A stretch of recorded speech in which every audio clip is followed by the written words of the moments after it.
আজকের তাজা খবর এজিটি লাইভ 24/7 এ Tabuk ni Bishimajo Indonesia Kotor Koktumangka AGT Live 24/7 আমরা 82 সনে সেপ্টেম্বরের 9 তারিখে যে কর্মীতে ঢুকছি।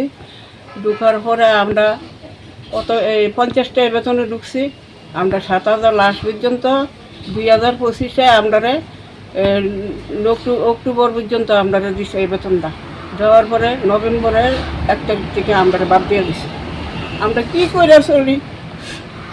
আমরা চলানোর মতো কোনো সুবিধা নাই, ভাই নাই, মা নাই, বাপ তুইও নাই, স্বামী নাই, জি নাই, পুত নাই। আমি কী করে খাই? খাওয়ার মতো কোনো সুবিধাই নেই। আমরা বাঁচার মতো কোনো সুবিধা নেই। কতজন আছেন?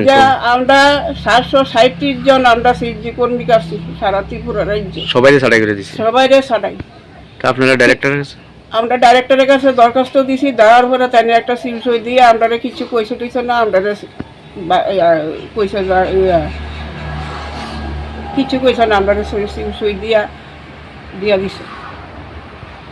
তো আমরা লইয়া আয়া বসছি বাড়িতে। আয়া আজ 8-9 মাস হয়েছে, আমরা কোনো কিচ্ছু পাইও না। আমরা কী কইরা চলি, কী কইরা খাই? আমরা বাতাস দাবি করছি মুখ্যমন্ত্রীর কাছে বা ডাইরেক্টরের কাছে। মুখ্যমন্ত্রী দিব না দিব মুখ্যমন্ত্রীর ইচ্ছা। আমরা বাঁচার মতো কোনো সুবিধাই নেই। এত বছর ধরে আমরা এই বেতনটা পাইছি, চলছি, খাইছি। তখন আমরা বেতনটা নাই। হঠাৎ করে আমরা কী কইরা বাঁচি, কী কইরা খাই?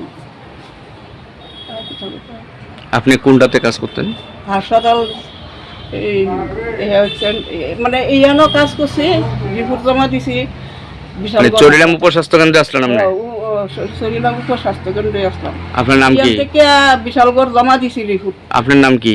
আমার নাম মায়ারানী দেবনাথ। আর এই জায়গাটার নাম? জায়গাটার নাম উত্তর চরিলাম।